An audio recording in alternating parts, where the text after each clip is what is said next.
የህዳሴ ግድብ ከግድብም በላይ ነው። ስለዚህ ግድብ ብዙ ማለት ይቻላል፣ ግን የተሰጠን ሰዓት በጣም ውስን ስለሆነ በቀጥታ ወደ ዛሬው ጉዳያችን የምናመራ ይሆናል። የዛሬው መድረክ ታላቁ የህዳሴ ግድብ የኃይል አቅርቦት ለኢንዱስትሪዎች ስለሚኖረው ፋይዳ ከቱሪዝም ከቀጠናዊ ትስስርና ከትርክት ጋር በማያያዝ በፓናሊስቶች የውይይት መነሻ ሀሳብ አቅራቢነት ውይይት የሚደረግበት ይሆናል። ከዚህ በማስከተል የመክፈቻ ንግግር እንዲያደርጉልንና የዕለቱን የክብር እንግዳ እንዲጋብዙልን የኢትዮጵያ ፕሬስ ድርጅት ዋና ስራ አስፈጻሚ ክቡር አቶ መሳፍንትን ወደ መድረክ በአክብሮት ጋብዛለሁ። ይሄ ስለ ኢትዮጵያ መድረክ ባለፉት 3 ዓመታት ከ22 በላይ መድረኮችን አዘጋጅተናል። ብዙ አጀንዳዎች የተነሱበት የተለያዩ ርዕሰ ጉዳዮች ተነስተው በተለያየ ሴክተር ላይ የተሰማሩ ሰዎች፣ ባለድርሻ አካላት ሀሳብ ያንሸራሸሩበት መድረክ ነው። ብዙ ርዕሰ ጉዳዮች፣ በጣም የሚያስደንቁ ጉዳዮች ተነስተውበታል። የዛሬው መድረክ ግን እጅግ የተለየ ይመስለኛል።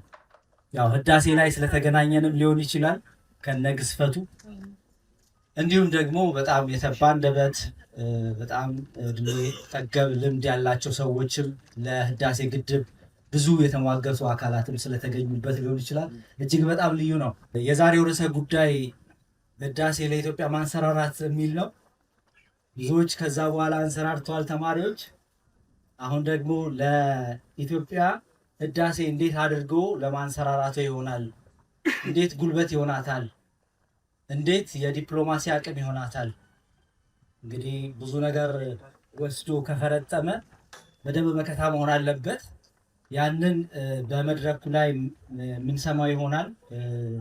ከኢንዱስትሪ አኳያ፣ ከኃይል አቅርቦት አኳያ እንዲሁም ከቱሪዝምና ከትርክት ግንባታ አንጻር ምን አይነት አስተዋጽኦ ያበረክታል የሚለውን ከመድረኩ የምንሰማ ይሆናል። ይሄ መድረክ እንዲዘጋጅ አስተዋጽኦ ላበረከቱ ሁሉ ምስጋናዬን እያቀረብኩት ክቡር ፕሬዚዳንትን አጭር መልእክት እንዲያስተላልፉልን ወደ መድረክ እንዲሸኙልኝ አቶ አሻድሊ ሀሰን የቤንሻንጉል ጉሙዝ ክልል ፕሬዚዳንት እንዳብዛለሁ። አመሰግናለሁ።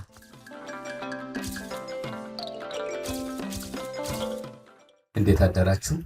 ከሁሉ አስቀድሜ ህብረ ብሔራዊ አብሮነታችን ማጥበቂያ የትጋታችንና የጽናታችን ምሳሌ የማንሰራራት ዘመናችን ጅማሮ ማሳያ የብልጽግናችን አይቀሬነት ማረጋገጫ በሆነው ታላቁ የኢትዮጵያ ህዳሴ ግድብ የህዳሴ ግድብ ለኢትዮጵያ ማንሰራራት በሚል መሪ ሀሳብ በኢትዮጵያ ፕሬስ ድርጅት በክልሉ መንግስትና በሌሎች አጋሮች ተባባሪነት በተዘጋጀው መድረክ ላይ በመገኘት መልእክት ለማስተላለፍ በመቻሌ የተሰማኝን ደስታ እየገለጽኩ የተከበራችሁ የመድረኩ ተሳታፊዎች እንኳን በደህና መጣችሁ ለማለት እወዳለሁ።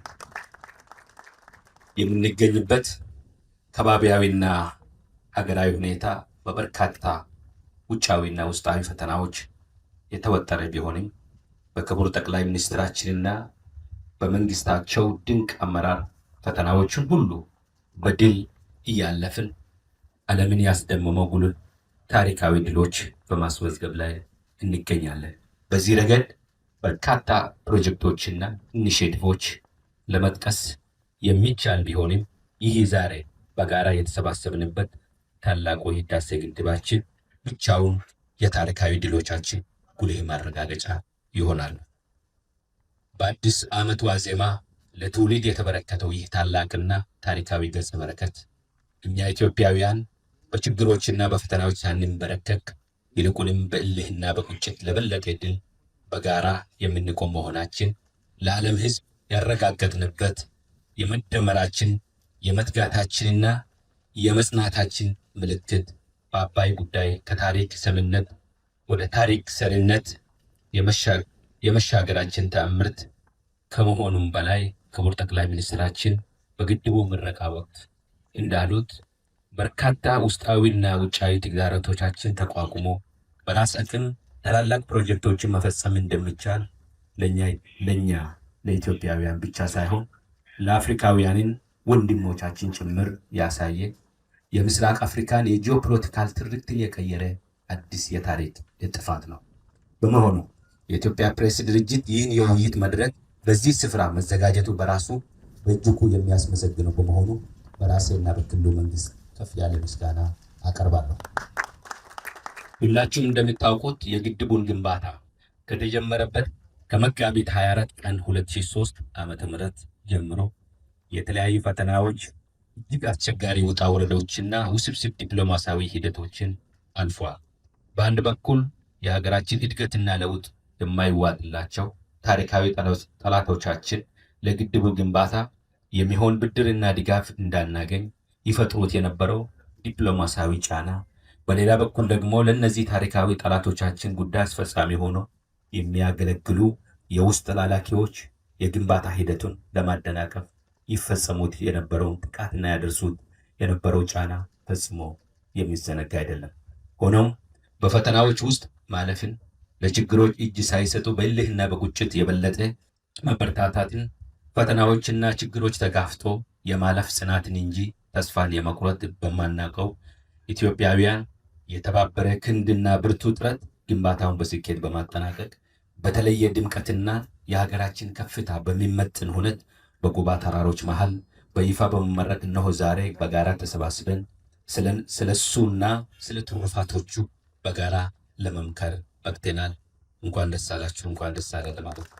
የቤኒሻንጉል ጉሙዝ ክልል ከክልሉ አልፎ ለሀገራችን ኢኮኖሚ ከፍተኛ አስተዋጽኦ ማድረግ የሚችል ለኢንቨስትመንት ምቹ የሆነ እምቅ የተፈጥሮ ሀብትና በጸጋ የታደለ ክልል ነው። በግብርና በማዕድንና በቱሪዝም ዘርፎች ገና ያልተነካ እምቅ አቅም ያሉት ስለመሆኑ የሚታወቅ ነው። ይህንን እምቅ አቅም ከሰው ኃይል ጋር በማስተሳሰር ህዝባችንን ይበልጥ ተጠቃሚ እንዲሆን ለማስቻል የጀመርነውን ጥረት የበለጠ ጠናክረን የምናስቀጥል መሆኑን በዚህ አጋጣሚ ላረጋግጥላችሁ እወዳለሁ። የሀገር ውስጥና የውጭ ኢንቨስተሮች የህዳሴ ግድባችን ያስከተላቸው መልካም አጋጣሚዎችና የክልሉ መንግስት የፈጠራቸው ምቹ የኢንቨስትመንት አማራጮች በመጠቀም ወደ ክልላችን መጥታችሁ ኢንቨስት ማድረግ ለሀገር የሚበጅ ለህዝብ የሚጠቅም ለትውልድ የሚሻገር ታሪክ እንድትሰሩ በዚህ አጋጣሚ ጥሪዬን አቀርባለሁ። ቀደም ሲል የኃይል አቅርቦት እጥረት በክልላችን ኢንቨስትመንት ላይ እንቅፋት ሲፈጥር የነበረ ቢሆንም በአሁኑ ወቅት ይህን ተግዳሮት በህዳሴ ግድባችን መልስ ያገኛል። በሌላ በኩል በግድቡ ምክንያት የተፈጠረው ሰው ሰራሽ ሐይቅ ደግሞ ሌላ ኢንቨስትመንት አማራጭ ይዞ የመጣ ነው።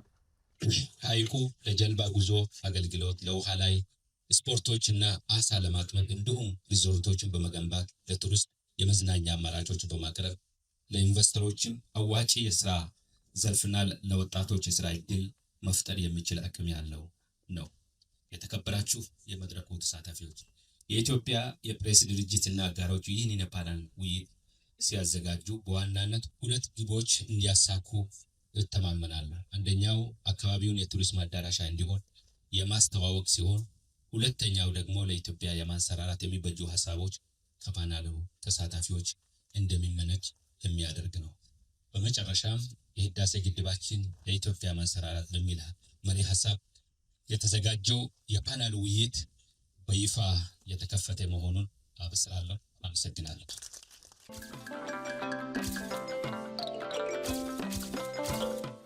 እንኳን ደህና መጣችሁ ማለት ፈልጋለሁ። ይህንን ታላቅ መድረክም እንዳወያይ እድል ስለተሰጠኝ ክብር ይሰማኛል። በጣም አመሰግናለሁ። መድረኩን በአግባቡ እንድትከታተሉ ቤቱንም በውይይት እንድታወቁ ነው። ክቡር ዶክተር ፍስሐ ይታገሱ የኢንዱስትሪ ፓርኮች ልማት ኮርፖሬሽን ዋና ስራ አስፈጻሚ ናቸው። በአጠቃላይ ባላቸው ጊዜ ይሄ የህዳሴ ግድብ ለኃይል ለኢንዱስትሪያችን ያለውን አበርክቶ የሚያቀርቡ ይሆናል።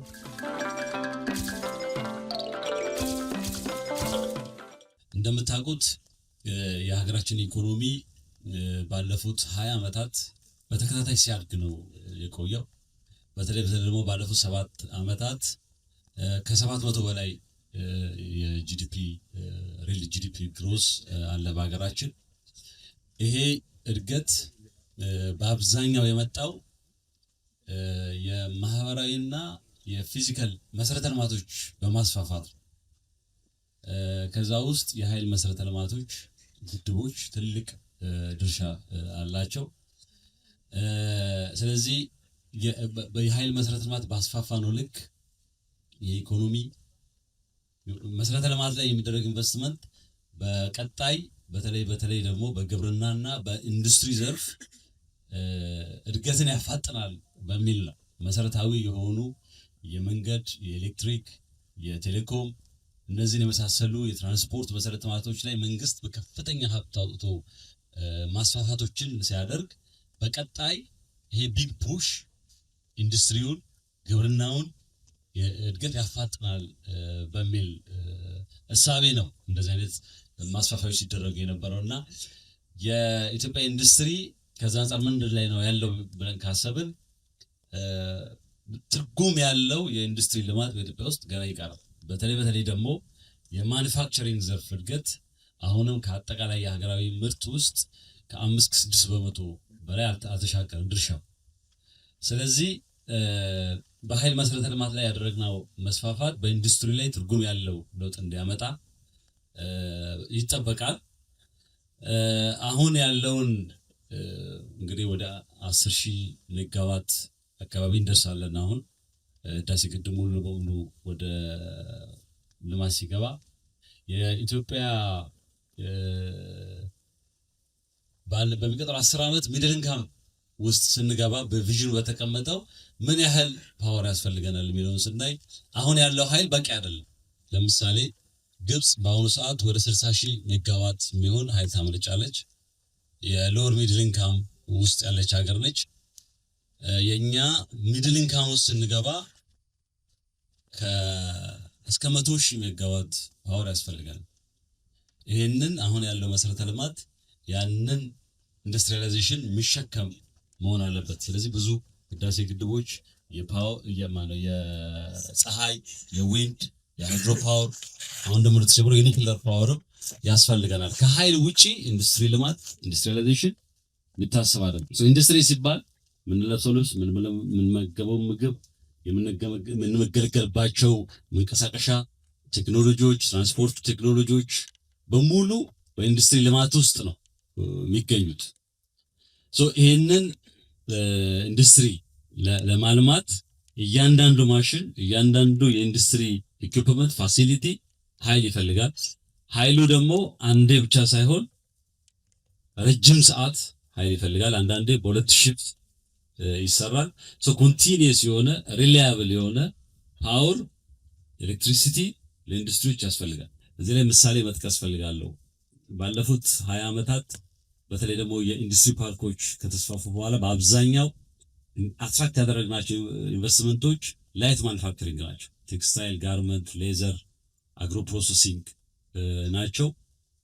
በጣም ትልልቅ ፓወር የሚጠቀሙ ኢንዱስትሪዎች አሉ። እነዚህ በባህሪያቸው ሪሰንትሊ ትልልቅ ኢንዱስትሪዎች ወደ ሀገራችን መምጣት ጀምረዋል። ባለፉት 1 ዓመት በሐዋሳ ኢንዱስትሪ ፓርክ ታውቃላችሁ፣ የቴክስታይል ሀብ ነው የነበረው። አሁን የሶላር ሴል የሚያመርቱ በጣም በሮቦቲክስ በኤአይ የተደገፉ ትልልቅ ኢንቨስትመንቶች መጥተዋል ሀገራችን። 3 የሚሆኑ ትልልቅ ግዙፍ ኢንቨስትመንቶች አሉ በ1 ዓመት ውስጥ። አንዱ ድርጅት 40 ሜጋዋት ይጠቀማል። 3ቱ በጥቅሉ 120 እንደዚህ ሜጋዋት ይጠቀማሉ። እንደዚህ አይነት ኢንዱስትሪዎች 100 ሀገራችን ቢኖሩ እንግዲህ ማሰብ ነው። ሐዋሳ ብቻ አሁን በሶላር ሴል ወደ 20 ጊጋዋት የሚሆን የሶላር ሴል የሚያመርቱ ኢንዱስትሪዎች ገብተዋል እኛ ጋር። ይሄንን ወደ 100 ጊጋዋት ምናምን የሚያሳድጉ ሶላር ሴል የሚያመርቱ ሶላር ፓኔል የሚያመርቱ ድርጅቶች ቢመጡ የሚጠቀሙት የኃይል መጠን በጣም ከፍተኛ ነው። እኛ ክሊን ኤነርጂ ነው የምናመርተው፣ ቺፕ ነው ወይም ደግሞ ተመጣጣኝ ዋጋ ነው የምናስከፍለው። ኮምፓራቲቭ አድቫንቴጅ አለን በዓለም ላይ እንደዚህ አይነት ከፍተኛ ፓወር የሚጠቀሙ ኢንዱስትሪዎች ወደ ሀገራችን እንዲመጡ፣ ፎሬን ዳይሬክት ኢንቨስትመንቶች እንዲመጡ መወዳደሪያ አቅማችን አንዱ ኤሌክትሪሲቲ። እኛ ኤስቲሜት ያደረግነው በኢንዱስትሪ ፓርኮቻችን ብቻ በሚቀጥሉት 5 ዓመታት 2500 ሜጋዋት ፓወር ያስፈልጋል እንደዚህ አይነት ኢንዱስትሪዎችን ለመያዝ። ከዚህ ደግሞ ከፍ ብለን አሁን በጣም ኢንትረስት ያለው በአልሙኒየም ምሳሌ ለመስጠት ነው። በአልሙኒየም ፕሮዳክሽን ላይ የተሰማሩ ብዙ ኢንቨስትመንቶች ወደኛ ኢንዱስትሪ ፓርኮች ይመጣሉ። አንድ የአልሙኒየም የሚያመርት ድርጅት 800 ሜጋዋት ፓወር ጠይቆናል። ድሬዳዋ ላይ 1000 ሜጋዋት ፓወር የሚጠይቁ ኢንዱስትሪዎች እየመጡ ስለሆነ አሁን ያለን የህዳሴ ግድብ እጥፍ አድርጓል አይደል? የፓወር ጀነሬሽን አቅማችንን በጣም ብዙ ኢንዱስትሪዎች በዛ ይመጣሉ፣ ይጠቀማሉ፣ ስራ ዕድል ይፈጥራሉ። አብዛኞቹ ኤክስፖርት የሚያደርጉ ናቸው። ቅድም ያነሳሁትን የሶላር ሴል ምሳሌ ለመጥቀስ ባለፉት 10 ዓመታት ከኢንዱስትሪ ፓርኮች ያገኘነው ኤክስፖርት ከ1.23 ቢሊዮን ዶላር አይበልጥም። ባለፉት 10 ዓመታት እነዚህ 3 ድርጅቶች 1 ቢሊዮን ዶላር ኔክስት ይር ኤክስፖርት ያደርጋሉ። ፕሮዳክሽን ፋሲሊቲያቸውን ጨርሰዋል፣ ሰው ኃይል ቀጥረዋል። ዲሴምበር ላይ ይጀምራል፣ ባለፈው 6 ወር ይጀምራል። ሶስተኛው ጃንዋሪ ላይ ማምረት ሲጀምር 1 ቢሊዮን ዶላር እናገኛለን። አሁን ኤስቲሜሽን ሳይሆን አክቹዋል ኤክስፖርታቸው መጠናቸውን አይተን ፋብሪካቸው ተተክለው ስላለቁ ማለት ነው። ሶ ከመደመር መንግስት ላይ የተቀመጠው ሊፕፍሮግ ማድረግ ተስፈንጥሮ ከላይት ማኑፋክቸሪንግ በአንዳንድ ሴክተሮች ላይ ወደ ሃይቴክ የሆኑ ከፍተኛ ቴክኖሎጂ የሚጠቀሙ ከፍተኛ ኃይል የሚጠቀሙ ኢንዱስትሪዎች ውስጥ ስንገባ የምናገኘው ትሩፋት ኤክስፖርት በስራ ዕድል በኢኮኖሚውን በማንቀሳቀስ ከፍተኛ ነው። ለዛ ግን ምን ይፈልጋል? አንደኛ ፓወር አቅርቦት ይፈልጋል። ልክ እንደዚህ አይነት ግድቦች በተለይ የህዳሴ ግድብ ትልቅ አቅም ነው የሚሆነው። ያ ፓወር ደግሞ ሪላያብል መሆን አለበት፣ ኳሊቲ ፓወር መሆን አለበት። እዚህ የተሰራው ፓወር ትራንስሚሽን ላይኑ በአግባቡ ተዘርግቶ ሳይቆራረጥ ኢንዱስትሪዎች ባሉበት አካባቢ መድረስ አለበት። ስለዚህ እንደዚህ አይነት ግድቦች ማስፋፋቱ በጣም ለኢንዱስትሪ ትልቅ አገልግሎት ነው ያለው። ፓወሩን ትራንስሚት አድርጎ ደግሞ ኢንዱስትሪዎች ባሉበት ቦታ ማድረስ፣ ያ ፓወር ኳሊቲ ፓወር እንዲሆን ማድረግ የቀጣይ ተልዕኮ ነው ብዬ አስባለሁ። ሶ በሚቀጥለው ለምሳሌ 2050 ታርጌት አለ። ኢትዮጵያ በዓለም ከ20ዎቹ ትልቅ ኢኮኖሚ ካላቸው ሀገሮች ተርታ ማሰለፍ። ከዛ በ15 ዓመት የተቀመጠው ደግሞ በአፍሪካ የመጀመሪያው ትልቅ ኢኮኖሚ ያላት ሀገር ማድረግ ነው። ምን ያህል ፓወር ያስፈልጋል እዚህ ደረጃ ላይ ለመድረስ? ኢንዱስትሪን ለማስፋፋት ኢኮኖሚውን ለማሳደግ ተብሎ ካልኩሌት ሲደረግ ቅድም ለጠቀስኩት እስከ 100,000 ሜጋዋት ፓወር የማመንጨት አቅም መፍጠር አለብን። ስለዚህ ብዙ ህዳሴ ግድቦች ያስፈልጉናል። አሁን በዓለም ላይ ብዙ ሬጉሌሽኖች አሉ። ጨርቃጨርቅም ይሁን ሌሎች ምርቶች በክሊን ኢነርጂ ፕሮዲስ ካልተደረጉ እንደ ኢዩ ያሉ ማርኬቶች ሪስትሪክሽን ያስቀመጡ በፎሲል ፊውል በምናምን የተመረቱትን ለኤንቫይሮንመንት ብክለት ስለሚጋለጡ ክሊን የሆነ ሪኒዌብል የሆነ ኤነርጂ ተጠቅመው ምርት የሚያመርቱ ኢንዱስትሪዎች ገበያ አላቸው ማለት ነው። ስለዚህ ኢትዮጵያ በዚህ ረገድ ትልቅ የመወዳደሪያ አቅም ስላላት እዛ ላይ ኢንቨስት ማድረግ በጣም አስፈላጊ ነገር ነው። ለማጠቃለል የኤሌክትሪክ ፓወር ለኢንዱስትሪ ለኢኮኖሚ የደም ስር፣ ያለ ፓወር ኢንዱስትሪያላይዜሽን ልማት ማምጣት አይቻልም። የኢትዮጵያ መንግስትም ባለፉት 20-30 ዓመታት ከፍተኛ ገንዘብ አውጥቶ የቅድሚያ ሰጥቶ የኤሌክትሪክ ፓወር ጀነሬሽን አቅምን ለማሳደግ ግድቦች ተገንብተዋል። የህዳሴ ግድብ የዛ ፍላግሺፕ ትልቁ ኢንቨስትመንት ነው። የሱን ውጤት አሁን ሃርቨስት የምናደርግበት ጊዜ ነው። በእኔ እምነት ከዚህ የሚወጣው ፓወር በኢንዱስትሪ ፓርኮች በሌሎችም ማኑፋክቸሪንግ ኢንዱስትሪዎች ሲገባ ትልቅ የመወዳደሪያ አቅም በኢንዱስትሪ ኢትዮጵያን አንድ እርምጃ ወደፊት ሊያራምድ የሚችል ትልቅ አቅም ነው። ግን ይሄ በቂ አይደለም። አሁን የኢትዮጵያ ህዝብ የኢትዮጵያ መንግስት ማወቅ ያለበት ኢቨን ከዚህ በሚሄድ ውሃ የምትጠቀመው በግብርናም በኢንዱስትሪ የምትጠቀመው ግብጽ ከረንትሊ ከኛ 10 እጥፍ የሚያክል ፓወር አላት። አብዛኛው በጋዝ ነው የሚያመነጩት። እኛ በኢንዱስትሪ አሁን ከግብጽ ጋር ከኡጋንዳ ከኬንያ ጋር ነው የምንወዳደር። ኮምፔር ሲያደርጉ እኔ ጋር ኢንቨስተር ሲመጣ ግብጽ አንድ ፕሮዳክት ፕሮዲስ ለማድረግ ኮስቱን ካልኩሌት ያደርጋል። ኢትዮጵያ ካልኩሌት ያደርግና ይወስናል።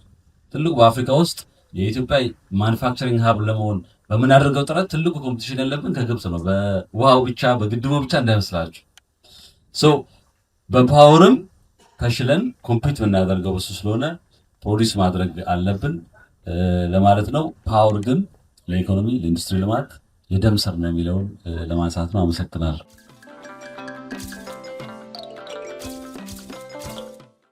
እንደ አጠቃላይ እስካሁን ድረስ በዓለም ላይ የቱሪዝም ሴክተር በጣም ተጽዕኖ ፈጣሪ ሴክተር ተብሎ ነው የሚወሰደው። ከጋዝና አውቶሞባይል ኢንዱስትሪ ቀጥሎ የቱሪዝም ኢንዱስትሪ በጣም ስመጥር ኢንዱስትሪ ነው።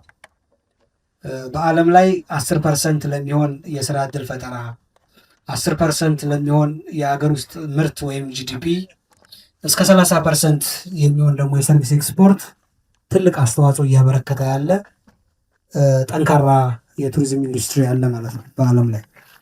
ከዚህ አንጻር ባለፉት ጊዜያት የእኛን ሀገር የቱሪዝም እንቅስቃሴ ስናይ የነበረው የኢኮኖሚ አስተዋጽኦ እምብዛም እንደነበር፣ ይህ የሆነበት ምክንያት ደግሞ በተለይ የፖሊሲ ትኩረት ከመስጠት አንጻር፣ የፖለቲካ ድጋፍ ከማድረግ አንጻር፣ በቁርጠኝነት የቱሪዝም ልማት ከመስራት አንጻር የነበሩ ክፍተቶች ይታወቃል ማለት ነው። ፍላጎት ነበር፣ ግን ቁርጠኝነት አልነበረም። በአሁኑ ሰዓት እንደ አጠቃላይ በሀገራችን ውስጥ ያለውን የቱሪዝም እንቅስቃሴ ስናይ ቱሪዝም የፓርላማ አጀንዳ ነው፣ የካቢኔ አጀንዳ ነው። ቱሪዝም የሀገር በቀል የኢኮኖሚ ሪፎርም አጀንዳ ነው። ቱሪዝም በሀገራችን ውስጥ ለኢኮኖሚ ቅድሚያ ከተሰጣቸው 5 ሴክተሮች ውስጥም አንዱ ማድረግ የተቻለበት ሁኔታ አለ። እንግዲህ ይህን ተከትሎ በሀገራችን ውስጥ ላለፉት ጥቂት ዓመታት በገበታ የፕሮጀክት ማዕቀፍ እንዲሁም የህዳሴውን ግድብ ጨምሮ ግዙፍ ፕሮጀክቶች ከቱሪዝም ጋር ተያያዥ የሆኑ መልማት በመቻላቸው በአንድ ጊዜ በርካታ ቱሪስቶችን ማስተናገድ የሚችል እያነሳው ያለሁት ከዚህ በፊት ቱሪስት እንዳነስ ምክንያት የነበሩትን ነው። ብዙ ቱሪስቶች የተለያየ ፕሬፈረንስ ወይም ፍላጎት ያላቸውን ቱሪስቶች በአንድ ጊዜ ስቦ ማምጣት የማይችል አቅም ነበረ። እሱን መቀልበስ የተቻለበት እና ስመጥር የሆኑ ትልልቅ ዓለም አቀፍ ተወዳዳሪ የቱሪዝም መዳረሻዎችን ማልማት ችለናል። የህዳሴ ግድብም የዛ አንዱ አካል ተደርጎ ሊወሰድ ይገባል ማለት ነው። ስለዚህ እንደ አጠቃላይ በሀገር የተሰሩ የቱሪዝም መዳረሻ ልማት ስራዎች፣ የፖሊሲ ትኩረት፣ የፖለቲካ ቁርጠኝነት እና የመሪዎችም የማስተባበር አቅም በቱሪዝም እንድናንሰራራ አስችሏል ተብሎ ሊወሰድ ይገባል። ለዚህ አንዱ ማሳያ በዛሬ የማነሳው የህዳሴውን ግድብ ነው። ታላቁ የኢትዮጵያ ህዳሴ ግድብ የሚገኝበት አጠቃላይ ሁኔታ ስናይ እንደው የጉባን አካባቢ እንኳን ብንመለከት በጣም ድንቅ የሆነ የተፈጥሮ ሀብት ያለበት፣ ጂኦሎጂው በመንገዳችን እንኳን ያየናቸው በጣም በርካታ የቀርከሃ ዛፎች፣ ዘንባባ፣ የዕጣን ዛፎች፣ በአካባቢው የሚገኘው የአሳ ሀብት፣ አጠቃላይ ጂኦሎጂ በጉባ አካባቢ ቱሪስትን መሳብ የሚችል ቀልብ ሊገዛ የሚችል አቅም ያለው ተፈጥሮ እንዳለ መረዳት እንችላለን። አካባቢው ያለው ባህል ከደቡብ አካባቢ ካለው አይ ቲንክ ቀጥሎ በጣም ካልቸራሊ ኤንድ ሊንጉስቲካሊ ዳይቨርስ የሆነ ህብረተሰብ ያለበት ነው። በዚህ ምክንያት አመጋገብ፣ አካባቢው ያለው ባህል፣ እሴት እና ሁኔታ ቱሪዝምን ለመሳብ በቂ አቅም የመፍጠር እድል አለው። እንግዲህ ከዚህ ጎን ለጎን የህዳሴውን ግድብ ስፔሲፊካሊ ስናይ የህዳሴው ግድብ የእኛ ዘመን ቅርስ ነው ተብሎ ሊወሰድ ይችላል። በለውጡ መንግስት እየተሰሩ ያሉት አንዱ ያለፉትን ዘመን ቅርሶች መጠበቅ ነው። መጠበቅ፣ ማልማት እንዲሁም የሪኖቬሽን ወይም የጥገና ስራዎችን ማከናወን በሰፊው ተሰርቷል፣ ሁላችንም እናውቃለን። ከዛ ውጭ የእኛን ዘመን ቅርስ ከማቆየት አንጻር ግን ተጠቃሽ የሆኑ የገበታ ፕሮጀክቶችና የህዳሴው ግድብ ሊጠቀሱ ይችላሉ። በጣም በርካታ ውስብስብ ታሪካዊ፣ ዲፕሎማሲያዊ ፈተናዎችንም ጭምር አልፎ የመጣ እና አገልግሎት እየሰጠ ያለ ግድብ ከመሆኑ አንጻር የህዳሴው ግድብ የእኛ ዘመን ቅርስ ወይም ሄሪቴጅ ዳም ልንለው እንችላለን። ይህን ሁሉም የህብረተሰብ ክፍል ሊጎበኘው የሚፈልግ ነው፣ የቱሪዝም መዳረሻ ነው ማለት ነው። ለዚህ እሱ ታሳቢ ሊደረግ ይችላል። ስቶሪ አለው፣ ሊነገር የሚችል የማይዳሰስ ግን ሊነገር የሚችል ታሪክ አለው። ስለዚህ የሚታይ የሚዳሰስ ደግሞ ሐይቅ አለው። ይሄ የእኛ ዘመን ቅርስ ያስብለዋል ማለት ነው። ከዚህ በተጨማሪ የህዳሴው ግድብ እንደምታውቁት የፈረንጆቹ ኢንጂነሪንግ ማርቨል የሚሉት ድንቅ የግንባታ ጥበብ የታየበት ነው። አካባቢው ላይ ቶፖግራፊው በጣም ፈታኝ ነው። ከዚህ ጎን ለጎን የምናየው ጂኦሎጂ አለ። ሃይድሮሎጂ አቅም አለ። እነኚህን ሁሉ ነገሮች ታሳቢ አድርገው መሐንዲሶቹ የሰሩበት የግድብ የግንባታ ጥበብ አርኪቴክቸራል ቢዩቲ ለቱሪስቶች ራሱን የቻለ ማራኪና ሳቢ ያደርገዋል። ይህን ተከትሎ የመጣው ሰፊ የህዳሴ ግድብ ከሱ ጀርባ የተፈጠረው የንጋት ሐይቅ በውስጡ የያዘው ማሲቭ የውሃ ሀብት፣ የአሳ ሀብት፣ እነኚህን ነገሮች ደሴቶች፣ ከ70 በላይ ደሴቶች ተፈጥረዋል። እነኚህን ሁሉ ስናይ የኢንጂነሪንግ ማለት ነው ቅድም ያልነውን እሳቤ በመያዝ ቱሪስቶችን ወደ ቦታው እንደ ማግኔት ስቦ የማምጣት አቅም አለው ማለት ነው። ይህን ተከትሎ ምን አይነት የቱሪዝም ሁኔታዎች ሊፈጠሩ ይችላሉ?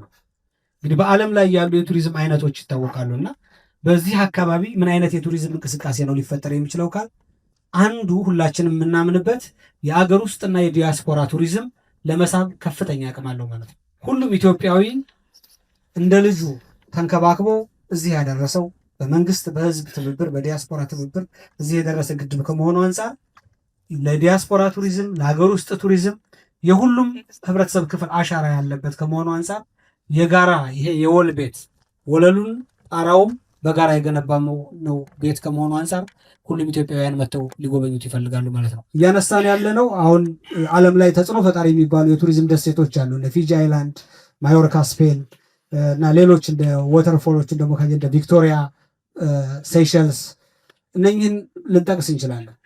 እኛ ጋር 70 ደሴቶች አሉ። እነኚህ 70 ደሴቶች ውስጥ አንዱ ግዙፉ ደሴት ስናይ ከሴይሸልስ ዋና ከተማ ቪክቶሪያ በላይ ስፋታል። ስለዚህ በእነዚህ ደሴቶች በጣም ግዙፍ ዓለም አቀፍ ሪዞርቶችን መገንባት የምንችልበት እድል አለ ማለት ነው። በአጠቃላይ በዚህ በውሃ ተኮር ቱሪዝም የውሃ ላይ ትራንስፖርት፣ የጀልባ ውድድር፣ ስፒድ ቦት ሬስ በሌሎች ዓለም የምናያቸውን በእኛም ሀገር ማድረግ የምንችልበት የአሸዋ ዳር ስፖርትና የመዝናናት ወይም የሆሊዴይ አክቲቪቲዎች የቮሊቦል እና ሌሎች አስፈላጊ የሆኑ እንቅስቃሴዎችን ልናደርግበት የምንችልበት እድል ፈጥሯል። በህዳሴው ግድብ አካባቢ ሰፊ የሆነ ዌትላንድ አለ። ዌትላንድ በባህሪ ዌትላንድ በርድስ ወይም ወፎችን የመሳብ አቅም አለው። የአሳ ሀብቱ አሳ የማስገር ራሱ ወይም ማጥመድ አንዱን የቻለ የስፖርት ቱሪዝም አካል ነው። ስለዚህ በርካታ የቱሪዝም አክቲቪቲ ሊኖርበት ይችላል። የህዳሴው ግድብ የንጋት ሐይቅ ሰፊ የሆነ የፊልም ማዕከል መሆን ይችላል። አውስትራሊያ በዚህ ይታወቃሉ። በርካታ ፊልሞች እዚህ ዙሪያ መሰራት ይችላል። በርካታ የሙዚቃ ክሊፖች መሰራት ይችላሉ። ስለዚህ ሰፊ የሆነ የአርት ቱሪዝምም አቅም እንዳለው በቦታው ግንዛቤ ሊወሰድ ይገባል ማለት ነው። ሌላው ከቱሪዝም አንጻር የኤዱኬሽናል ቱሪዝም የምንለው ቴክኒካሊ ምን ማለት ነው? ሰዎች የልምድ ልውውጥ ለመውሰድ አያምሹር እኛ ይህን ግድብ ስንገድብ ከሌሎች ሀገር ቢያንስ የተወሰኑ ግድቦችን አይተን ልምድ ወስደን ሊሆን ይችላል። ሌሎች የአፍሪካ የዓለም ሀገራት እዚህ ቦታ መጥተው ስለ ግድብ፣ ስለ ኢንፍራስትራክቸር፣ ስለ ቱሪዝም ልምድ ለመውሰድ የሚመጡበት ሁኔታ ይፈጠራል። ለጥናትና ምርምር በጂኦሎጂ፣ ሃይድሮሎጂ፣ ኢንጂነሪንግ በተለያየ ዘርፍ ልምድ ሊወሰድበት የሚችል ሰፊ ቦታ እንዲሁም በካሪክለም በስርዓተ ትምህርት ደረጃ ካየን በመደበኛ ትምህርት ከኤሌመንታሪና ሃይ ስኩል እስከ ዩኒቨርሲቲና ቴክኒክና ሙያ ተማሪዎች መጥተው እዚህ የተለያዩ ትምህርታዊ ጉዞዎችን ሊያደርጉበት የሚችሉ የቱሪዝም እንቅስቃሴ መፍጠር የምንችልበት እድል አለ። በአጠቃላይ በአካባቢው ያለው ሀብት የዙምባራ የሙዚቃን ብንወስድ የቦዬ የባህላዊ ምግብ ብንወስድ እና በርካታ አሁን ከባህልና ቱሪዝም ከክልሉ መንግስት ጋር በመሆን ባለፉት ሳምንታትም ጭምር የመለየት ሀብት የመለየት ስራዎችን ሰርተን ጨርሰናል። ስለዚህ በቀጣይ በርካታ የቱሪዝም አይነቶች ሊኖሩ ይችላሉ ተብሎ ይወሰዳል ማለት ነው። በአጠቃላይ በመንግስት እስካሁን የተሰሩ ዋና ዋና ከቱሪዝም ጋር ስራዎችን ካየን ከውሃና ኤነርጂ ሚኒስቴር በኩል በማስተባበር የቱሪዝም የአሳ ሀብት እና የትራንስፖርት እንዲሁም የከተማ ልማት ፍኖተ ካርታ ተዘጋጅቷል። ማስተር ፕላን ይሄ ያው መንግስት የሚወስደው ሁልጊዜ የፖሊሲ ስትራቴጂ የህግ ማዕቀፍና መደላድል ወይም የፋሲሊቴሽን ሮል ነው። በዚህ ደረጃ ማስተር ፕላኑን ማዘጋጀት ማስተቸት ተችሏል። ከዚህ ጎን ለጎን የቱሪዝም መዳረሻ ልማት ጥናትም ተካሂዶ በዚህ ጥናት መሰረት የዋና ዋና መስህብ ሀብቶች፣ የኢንቨስትመንት አማራጮች፣ በአካባቢው ሊሰጡ የሚገቡ አገልግሎቶች ምን ምን ናቸው የሚሉትን ለይተናል። ስለዚህ በቀጣይ በርካታ ባለሀብቶች ገብተው እንደሚያለሙበትና አገልግሎቱን መስጠት የምንችልበት እድል ይፈጠራል። የህዳሴው ግድብና አካባቢ ወርልድ ክላስ የሆኑ በደሴቶች ላይ ሊመሰረቱ የሚችሉ ሪዞርት፣ ሎጅ፣ ገስት ሃውስ እና ሌሎች ሬስቶራንቶችን ጨምሮ በርካታ የትራንስፖርት አማራጮችም ጭምር ይኖራሉ ማለት ነው። በመንግስት በኩል በተጨማሪ የባህር ትራንስፖርት አዲስ እንደመሆኑ በተለይ የወተር ቤዝድ ትራንስፖርት ወይም ቱሪዝም በገንዘብ ሚኒስቴር በኩል ነፃ የቀረጽ ነፃ ማበረታቻ ተሰጥቷል። ስለዚህ በጀልባ በቦት እዚያ አካባቢ ላይ ኢንቨስት ማድረግና መስራት የሚፈልጉ ሰዎች እሱ እድል እንደተመቻቸላቸው መጥቀስ ያስፈልጋል። በመንግስት በኩል ከመሬት እስከ ሰው እስከ ማምጣት ድረስ ኢንቨስትመንት ማበረታቻዎች አሉ። የግንባታ ቁሳቁሶች ከቀረጽ ነፃ ይገባሉ፣ ካፒታል ጉድስ። ስለዚህ መንግስት ማንኛውንም የኢንቨስትመንት ማበረታቻ በማቅረብ ሰፊ ጥረት እያደረገ እንደሆነ ግንዛቤ ሊወሰድ ይገባል። በአጠቃላይ እዚህ አካባቢ ያለው ልማት ከአረንጓዴ አሻራ ከብሉ ኢኮኖሚ ጋር የተሳሰረና በዘላቂነት አካባቢውን ከኃይል አቅርቦት ባሻገር ለቱሪዝም፣ ለተፈጥሮ ሀብት ጥበቃና ለብዝሃ ህይወት ጥበቃም አስተዋጽኦ እያበረከተ እንዲቀጥል ይፈለጋል። በግሉ ዘርፍ ተሳትፎ አለ። ለምሳሌ የግል አየር መንገዶች ከ7 እስከ 12 ሰው ድረስ ይዘው በየዕለቱ ወደ ጉባ ይበራሉ። በአሁኑ ሰዓት የመንግስት ከፍተኛ ኃላፊዎች፣ የሀገር መሪዎች ብቻ ሳይሆን ቲክቶከሮች፣ ቱሪስቶች መምጣት ጀምረዋል። ይህን በደንብ ስኬጁልድ ፍላይቱን በደንብ በማጠናከር አማራጭ የትራንስፖርት እድሎችን በመፍጠር የፓኬጅ በመቅረጽ በክለስተር የሚለሙ ቦታዎችን በመለየት ስራዎቻችን የምንቀጥል ይሆናል። ለምሳሌ የንጋት ሐይቅን ብናይ ወደ 3 የሚሆኑ ኮሪደሮች አሉት። ከነዚህ ውስጥ አንዱ በብዝሃ ህይወትና በጂኦሎጂ የበለጸገ ነው። አንዱ በውሃ ሀብት የበለጸገ ነው። በተለያየ መንገድ ያላቸውን ጸጋ ታሳቢ ያደረጉ ልማት ስራዎችን የምንሰራ ይሆናል። እንደ አጠቃላይ የህዳሴው ግድብ፣ የንጋት ሐይቅ ለኢትዮጵያ የቱሪዝም እድገት፣ ለስራ ዕድል ፈጠራ፣ የውጭ ምንዛሬ ለማግኘት እንደ አንድ አይኮኒክ የባንዲራ የቱሪዝም መዳረሻ ከመሆን አንጻር ከፍተኛ ፋይዳ አለው። የህዳሴ ግድብን መጎብኘት የማይፈልግ ኢትዮጵያዊ የለም። መጎብኘት የማይፈልግ ጥቁር ህዝብ ወይም አፍሪካዊ አይኖርም። ምክንያቱም የህዳሴው ግድብ ዳግም አድዋ ነው ለኛ። በኢትዮጵያውያን ትብብር፣ አንድነት፣ በመፋቀር መንፈስ ተሰርቶ ይፋ የሆነ ፕሮጀክት ብቻ ሳይሆን የሁላችንም አሻራና የጋራ ታሪክ የእኛ ዘመን ቅርስ በመሆኑ ቱሪስቶችን የመሳብ ሰፊ አቅም አለው ብዬ አምናለሁ። አመሰግናለሁ።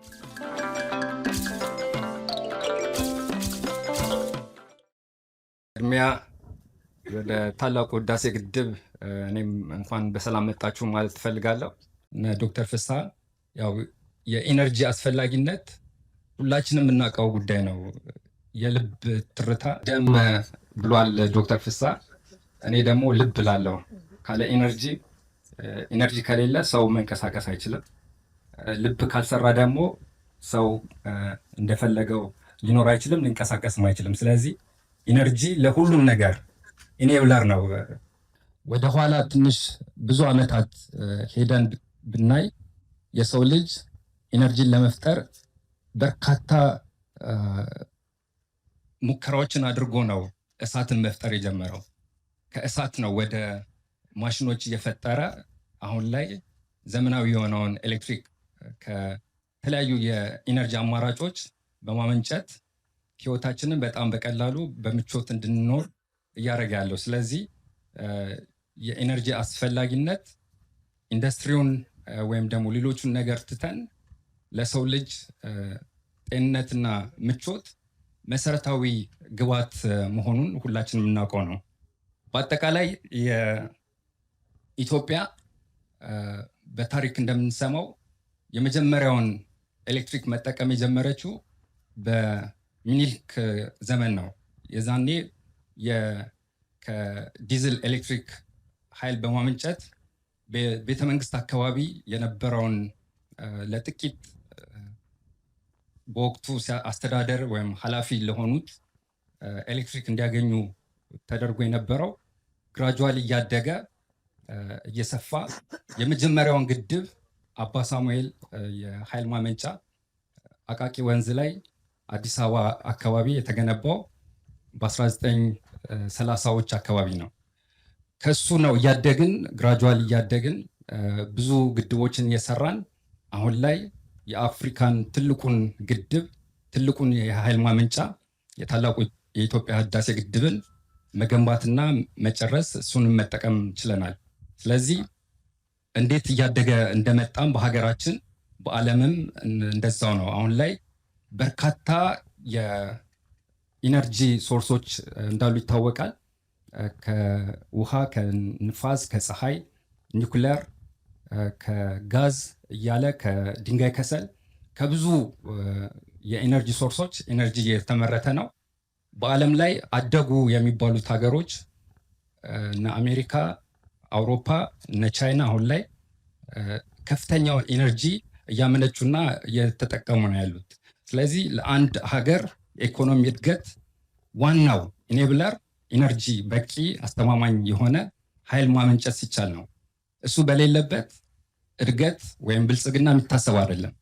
ለዛ ነው የኢትዮጵያ መንግስት ባለፉት ተከታታይ ዓመታት ለኢነርጂ መሰረተ ልማት ታላቁ ህዳሴን ግድብ ጨምሮ ቢሊየንስ ዶላር ወጪ ፈሰስ ሲያደርግ የቆየው በጣም መሰረታዊ ጉዳይ ስለሆነ ነው። እስካሁን ያለው ኢነርጂ ወይም አቅም ከሀገራችን ስፋትና ግዝፈት አንጻር በጣም አነስተኛ ነው። ቅድም ዶክተር ፍስሐ ገልጾታል። ከግብፅ ጋር በማነጻጸር አፍሪካ ውስጥ ትልቁን ኃይል እያመነጩ የሚጠቀሙት ሁለት ሀገሮች ናቸው፣ ሳውዝ አፍሪካ እና ግብፅ ናቸው። ሁለቱም ከ60 ሺህ ሜጋዋት በላይ የማመንጨት አቅም አላቸው። የኢነርጂ አጠቃቀማቸውም እንደዛው ነው። ትልቅ ኢኮኖሚም ያላቸው ሁለቱ ሀገሮች ናቸው አፍሪካ ውስጥ። ስለዚህ እኛ ወደምንፈልገው ብልጽግና እንድንደርስ ህዝባችንን ከድህነት ለማውጣት ወይም ደግሞ የመካከለኛ ገቢ ያላት ሀገር ለመድረስ አሁን ያለንን የኢነርጂ የማመንጨት አቅም የበለጠ ማጠናከር፣ መጨመር፣ ማሳደግ ይጠበቅብናል። እስካሁን የሰራነው የታላቁ ህዳሴ ግድብ ከዚህ በፊት የነበረውን የአጠቃላይ የኢትዮጵያን የኃይል የማመንጨት አቅም በእጥፍ ቢያሳድግም ግን ከምንፈልገው አንጻር አሁንም በጣም ዝቅተኛ መሆኑን ነው መታወቅ ያለበት። እንደተባለው በ5 እጥፍ ካላሳደግን ወይም በ10 እጥፍ ካላሳደግን መካከለኛ ገቢ ያላቸው የአፍሪካ ሀገሮች ለመድረስ ብዙ ስራዎች እንደሚጠበቁብን ነው የሚያሳየው። ስለዚህ የታላቁ ህዳሴ ግድብ ከዚህ በፊት ለብዙ ዓመታት እንግዲህ የኢትዮጵያ ኤሌክትሪክ ኃይል ተብሎ ከተቋቋመ አሁን ወደ 80 ዓመት እየሆነው ነው። በዛ 80 ዓመት ውስጥ ማመንጨት የቻልነው ወደ 5000 ሜጋዋት አካባቢ ነበር። የታላቁ ህዳሴ ግድብን ስንጨርስ ነው 5000 ሜጋዋት ደብል ማድረግ የቻልነው ወደ 10000 ሜጋዋት አሁን ደርሰናል። በኢነርጂም ስናይ ከዚህ በፊት የነበሩት የምንሸጠው ኢነርጂ በጣም 17000 ጊጋዋት ሰዓት የነበረ ነው። አሁን ህዳሴን ሲጨምር ነው ወደ 34 ጊጋዋት ሰዓት ማድረስ የቻልነው። ስለዚህ በኢነርጂም በአቅምም የኢትዮጵያን የማመንጨት አቅም በግዙፍ ያሳደገልን የታላቁ ህዳሴ ግድብ መሆኑን ነው የሚያሳየው። ይሄ ምንድነው ያመጣው ጥቅም ብለን በደንብ ብናይ አንደኛ የኢንዱስትሪዎችን በደንብ ማስፋፋት እንድንችል አድርጎልናል። ቅድም ዶክተር ፍስሐ እንደገለጸው በርካታ ባለሀብቶች የኢትዮጵያን ኢነርጂ በመፈለግ ነው ወደ ኢትዮጵያ እየመጡ ያሉት። ሌሎችም ኢንሴንቲቮች ወይም ባለሀብቶች ወደ ኢትዮጵያ እንዲመጡ የሚያስደረግ በርካታ ነገሮች ቢኖሩትም አንዱና ዋናው ግብዓት ግን የኢነርጂ በተመጣጣኝ ዋጋ መገኘቱ ነው። አንደኛው ብዙ ባለሀብቶችን ወደ ኢትዮጵያ እንዲመጡ እያደረገልን ነው። ሁለተኛው የምናመነጨው ኢነርጂ ወይም ኃይል 100% ከታዳሽ የኃይል ሶርሶች የምናመነጨው መሆኑ ነው። እስካሁን የቅድም የገለጽኩትን 10000 ሜጋዋት ሙሉ በሙሉ የምናመነጨው ከውሃና ከንፋስ የኃይል ምንጮች ብቻ ነው። ስለዚህ 100% ከታዳሽ የኃይል ምንጭ እያመነጨን ነው ለእኛም ወደ ውጭም ወደ ጎረቤት ሀገሮች ኤክስፖርት የምናደርገው። ስለዚህ ይሄ ኮምፒቲቲቭነሱን ለሀገራችንም ለተቋማችንም በከፍተኛ ሁኔታ እንዲጨምር አድርጎታል። በዚህ ደግሞ የታላቁ ህዳሴ ግድብ ትልቁን ሚና እየተጫወተ መሆኑን ነው የሚታየው። አሁን ላይ በ2018 የመጀመሪያው 4 ወራት አፈጻጸም ስናይ 51% የአጠቃላይ ያመነጨነውን ኃይል ከታላቁ ህዳሴ ግድብ ማመንጨት መቻላችን ምን ያክል የምንፈልገውን ግልጋሎት እየሰጠን መሆኑን ነው የሚያሳየው። አገር ውስጥ እንዲሁም ወደ ጎረቤት ሀገሮች አሁን ላይ ለኬንያ፣ ጅቡቲ፣ ሱዳን እንዲሁም በከፊል ወደ ታንዛኒያ ጀምረናል። ለእነዚህ ሀገሮች ኤክስፖርት የምናደርገው ኃይል ሙሉ በሙሉ ህዳሴን ጨምሮ ከሌሎች የኃይል ማመንጫዎች የምናገኘው ኃይል ተደምሮ ነው። እዛ ውስጥ 51%ቱ የህዳሴ ግብዓት ነው ማለት ነው። ስለዚህ የህዳሴን መጨረስ ለሪጅናል ኢንቴግሬሽን በተለይም ደግሞ ለጎረቤት ሀገሮች አሁን ላይ ኃይል እያቀረብን ነው። ለኃይል ትስስር እንዲሁም አፍሪካን 2063 የተባለውን አጀንዳ እውን ለማድረግ ኢነርጂ ትልቅ አስተዋጽኦ እየሰጠ መሆኑን ነው የሚያሳየው። በአጠቃላይ የታላቁ ህዳሴ ግድብ አሁን ላይ ሙሉ በሙሉ ወደ ኦፕሬሽን መግባቱ የተቋሙንም ገቢ በሰፊው አሳድጎታል። ከዚህ በፊት በአመት የምናገኘው የውጭ ሬቨኑ በዶላር 67 ሚሊዮን ዶላር አካባቢ ነበር ኤክስፖርት እያደረግን። አሁን ላይ ያንን በብዙ እጥፍ ነው እያሳደግን ያለ ነው። ዘንድሮ ኤክስፔክት የምናደርገው እስከ 450 እስከ 5 ሚሊዮን ዶላር ወይም ደግሞ ግማሽ ቢሊዮን ዶላር ከኃይል ሽያጭ ገቢ እንደምናገኝ ነው ኤክስፔክት የምናደርገው። ስለዚህ በአጠቃላይ ለውጭ ምንዛሪ ግኝት፣ ለተቋሙ እድገት፣ ለሀገር እድገት ትልቅ የአስተዋጽኦ እያደረገ ያለ የመሰረተ ልማት ነው ማለት ነው። ሁሉም ኢትዮጵያዊ መብራት እንዲያገኝ፣ ኤሌክትሪክ እንዲያገኝ ለማስቻል ትልቅ አስተዋጽኦ ያለው ጉዳይ ነው። ሌላው ባለፈው የ2030 ዲጂታል ኢትዮጵያ 2030 አናውንስ ሲደረግ እንደሰማችሁት ክቡር ጠቅላይ ሚኒስትራችን ካለ ኢነርጂ አክሰስ ዲጂታል ኢትዮጵያን እውን ማድረግ አይቻልም በግልጽ ተቀምጧል። ስለዚህ ለዲጂታል ኢትዮጵያን እውን ለማድረግ ኢንዱስትሪያችንንም የበለጠ ለማሳለጥ ከፍተኛ የስራ እድል ፈጠራ እንዲኖር ለማስቻል የኤሌክትሪክ አቅርቦት እና አስተማማኝነት ለኢትዮጵያ በጣም በጣም ቤዚክ ጉዳይ ነው። ለዛ ደግሞ እንደዚህ አይነት መሰረተ ልማቶች እንደ ታላቁ ህዳሴ አይነት ግድቦች በስፋት መስራት ይኖርብናል። አሁን በቅርቡ የጀመርነውም የኒውክሊየር ኃይል ማመንጫ ፕሮጀክት ምንም እንኳን ረጅም ጊዜ ቢወስድም ግን ለወደፊቱ የሚፈለገውን ዝግጅት አሁን ላይ መጀመር መቻላችን ወደፊት ለሚመጣው የከፍተኛ የኢነርጂ ፍላጎት በተለይም አሁን ላይ የአርቲፊሻል ኢንቴሊጀንስ እና የዳታ ሴንተሮች ግንባታ እንደምታውቁት ከፍተኛ ኢነርጂ ነው የሚፈልገው። ለዛ እየተዘጋጀን ነው እንደ ሀገር። ስለዚህ የእኛ ተቋም የኒውክሊየር ኢነርጂን ጨምሮ ሌሎች ታዳሽ የኃይል ምንጮችን ውሃም ብቻ ሳይሆን ከጂኦተርማል፣ ከንፋስ፣ ከፀሐይ የኢነርጂ ሚክሱንም አስተማማኝ በማድረግ የኃይል መሰረተ ልማት ማስተላለፊያና ማከፋፈያ ጣቢያዎችንም እየገነባን የኃይል ተደራሽነትን ለኢትዮጵያ ብልጽግና በአግባቡ መስራት ይኖርብናል። የታላቁ ህዳሴ ግድብ ለዚህ ከፍተኛ ሚና እየተጫወተ ነው። በቂ አይደለም። እንደዚህ አይነት በብዛት መስራት ይኖርብናል የሚለው ማቅረብ እፈልጋለሁ። አመሰግናለሁ።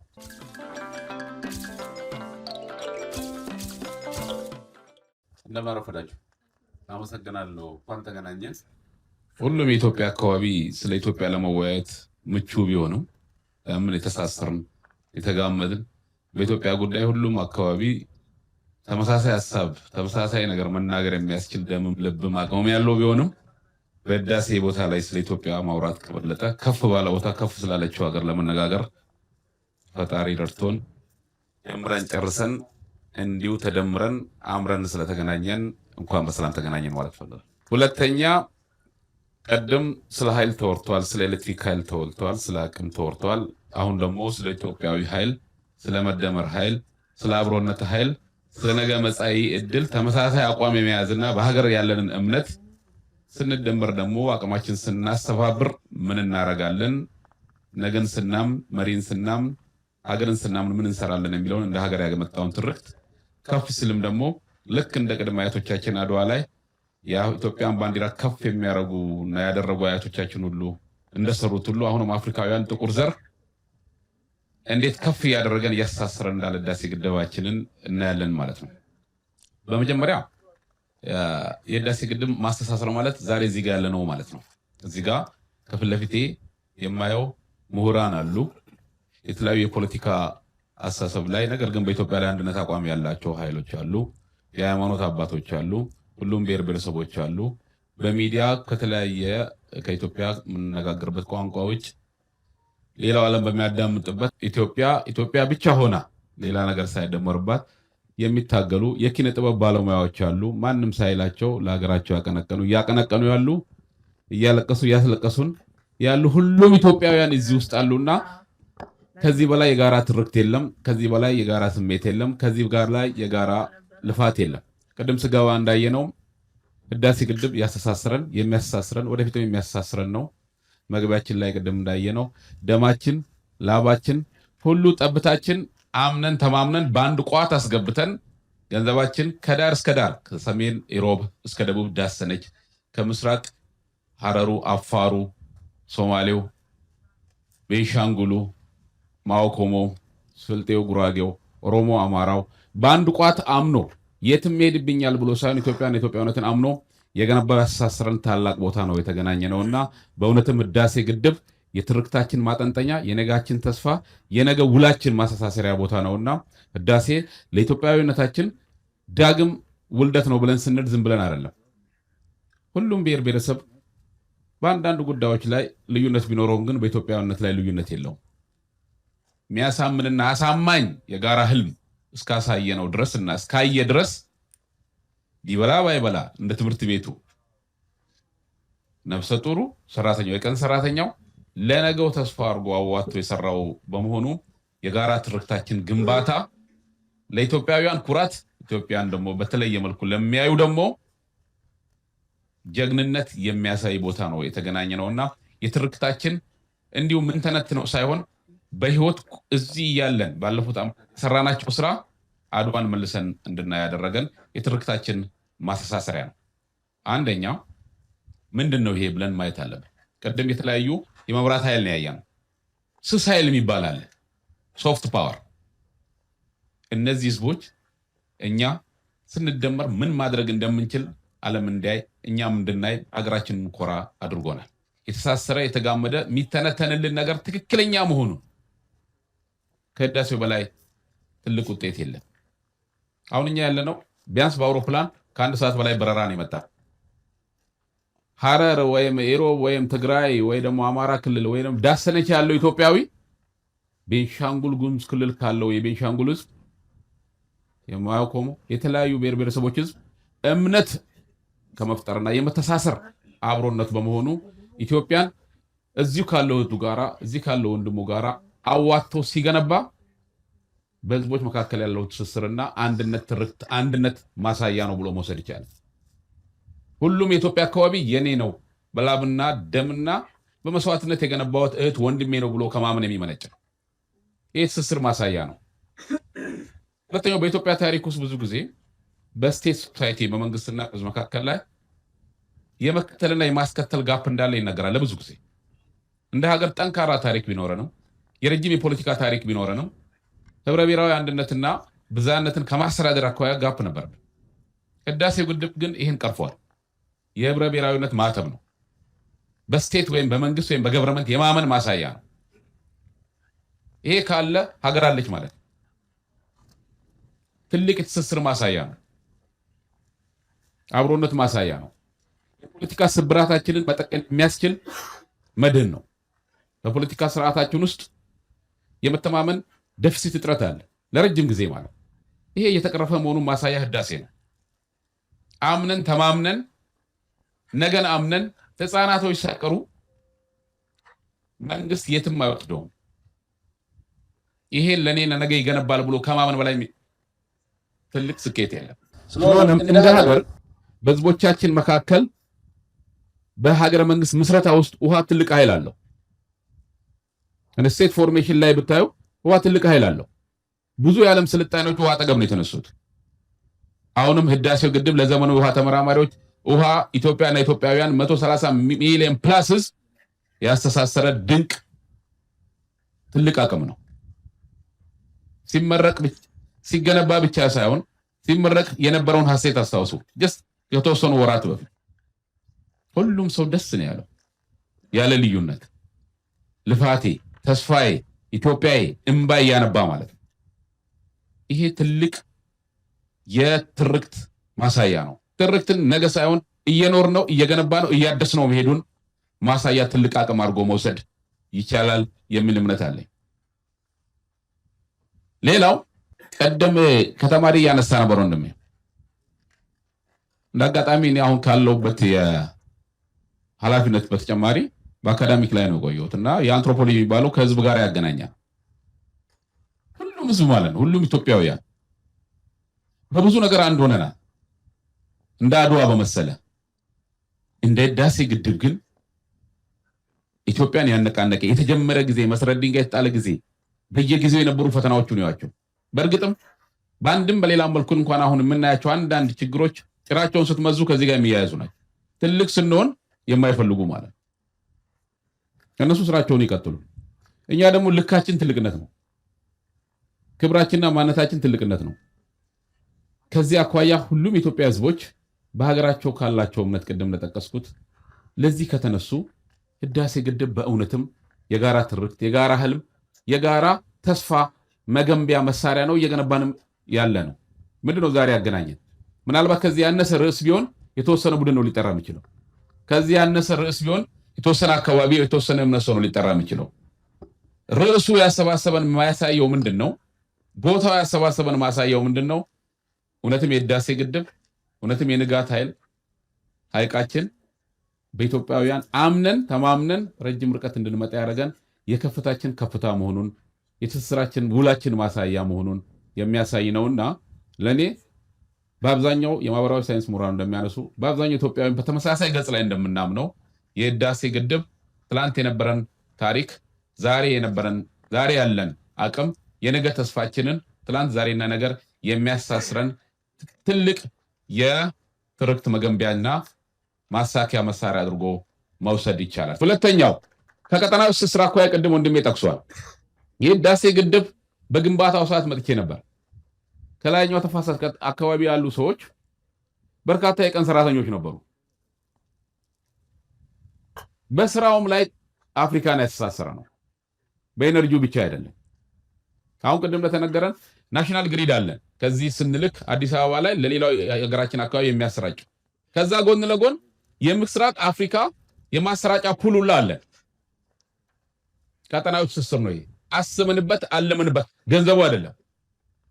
ቅድም ያወራን ነበረ፣ በሌላም መረጃ አለ እንደተባለው ከደቡብ ሱዳን በቅርቡ ከሶማሊያ ለኬንያ የሰጠነው ጅቡቲ ጋር አለ፣ በኬንያ በኩል ለታንዛኒያ አለ፣ ከዛ ደግሞ ከፍ ሲል ወደ ደቡብ አፍሪካ አለ። ይሄ ቀጠናዊ ትስስር ነው። ኢትዮጵያ ሁሌም የአፍሪካ መቀመጫ ብቻ ሳይሆን ለአፍሪካውያን አብሮ የመጠቀሚያ አብሮ የማደጋ ማዕከልም ናት። ሁለተኛው ቀጠናዊ ትስስር ብለን የምንወስደው የታችኛው ተፋሰስ ሀገራትን ጥቅም በእኩል ተጠቃሚነት የሚያረጋግጥ ሆኖ መገንባቱ ነው። ሚስኮንሴፕሽን የተሳሳተ ግንዛቤ ሊኖር ይችላል። እኛ ጋር ግን የጠራ ግንዛቤ አለ፣ የጠራ እይታ አለ። ኢትዮጵያ ሰው ተኮር ነን። ለሁሉም በሁሉም የሁሉም የሆነ ፕሮጀክትን የሰራ ነው ከፍ የሚያደርገን ማለት እንደ አፍሪካዊ አፍሪካ መቀመጫ ሆነን ሌላውን አፍሪካ የሚጎዳ ስነ ልቦናም የለንም በታሪካችን። አሁንም እንዳለን የመንግስት አቋም ቁርጠኛ ሆነን መላው አፍሪካውያን ግልጽ ሆነው እንዲሆኑ የገነባንበት መንገድ የቀጠናዊ ትስስር ማሳያችን ነው። በሚገርም ሁኔታ ለሱዳን ለረጅም ጊዜ ነው መብራት እየሰጠን ያለ ነው። ቀደም እያወራን ነበረ። ባለኝ መረጃ ሱዳን እህትና ወንድሞቻችን ከገጠማቸው ችግር አኳያ 90 ሚሊዮን ብር ዕዳ ሳይከፍሉ፣ ነገር ግን ኢትዮጵያ ቤታቸው ነች። አሁን አያኮራም እንዴ? ኢትዮጵያዊነት ማለት ይሄ ነው። ቀጠናዊ ትስስር ማለት ከገንዘብ በላይ ብሎ ማሰብ ማለት ነው። ስለዚህ ህዳሴ ግድባችን ሌላው ማሳያው የአፍሪካውያንን ስነ ልቦና ከፍ ማድረጉ ነው። እንደ አፍሪካ በጥቁር ዘሮች በራሳቸው አቅም ይሄን ያህል በዓለም ትልቁን ፕሮጀክት መገንባት የሚያስችል ትልቅ አቅም መገንባቱ እንደ ሀገርም እንደ አፍሪካም እንደ ዓለምም በኢትዮጵያና ኢትዮጵያውያን ላይ ያለው እምነት እንዲጨምር ያደረገ የኢትዮጵያዊነታችን የጋራ ህልምና አቅም ነውና ይሄ በሌሎች አቅም እንዲደገም የሚያስችል ከዚህ በላይ ከገንዘብ አውጥተን የምንገነባቸው ፕሮጀክቶች ይኖራሉ። ለክቡር ጠቅላይ ሚኒስትሩ ይሄም እዚህ ፎታ ምረቃ ላይ በጉባ ብስራት ተብሎ የተገለጹ ስለ ፕሮጀክቶች ሊኖሩ ይችላሉ። ከአቅም አጓያ ግን በእውነት መናገር ይቻላል ምንም ሊያንሰን እንደማይችል ምንም ማድረግ እንደምንችል እምነትና አቅም ያዳበርንበት ትልቅ ፕሮጀክት በመሆኑ በድጋሚ መላው ኢትዮጵያውያን፣ መላው የጥቁር ዘር፣ መላው የዓለም ህዝብ ከጥገኝነት መላቀቅ ምን እንደሆነና ምን መስራት እንደሚቻል ያሳየንና አሁን ዓለም ራስን ለመቻል በምናደርገው ጥረት ውስጥ ኢትዮጵያውያን ትላንትም እኛ ነበር፣ ዛሬም ያለን አቅም ይሄ ነው፣ ነገም እኛ ኢትዮጵያውያን ነን። ይሄን ሁሉ አድርገን በኢትዮጵያና ኢትዮጵያዊነታችን ዘመኑን የሚመጥን አርበኝነት መንፈስ ውስጥ መኖርና መተረክ ብቻ ሳይሆን እየኖርን እያሳየን መሆኑን የምናሳይበት ድንቅ ፕሮጀክት ነውና በድጋሚ እንኳን ደስ አለን ማለት ፈልጋለሁ። ሀገራዊ አቅም፣ ቀጠናዊ አቅም፣ ዓለም አቀፍ አቅም ሁላም ለኢትዮጵያ ትልቅ የቀጠናዊ አቅም የተደማጭነት አቅማችንን የጨመረ ፕሮጀክት ላይ ሆነን ከፍ ባለ ሁኔታ ከፍ ስላለችው ሀገር ከፍ ባለ ሀሳብ ስለተገናኘ በድጋሚ እንኳን ደስ አለን ማለት ፈልጋለሁ። አመሰግናለሁ።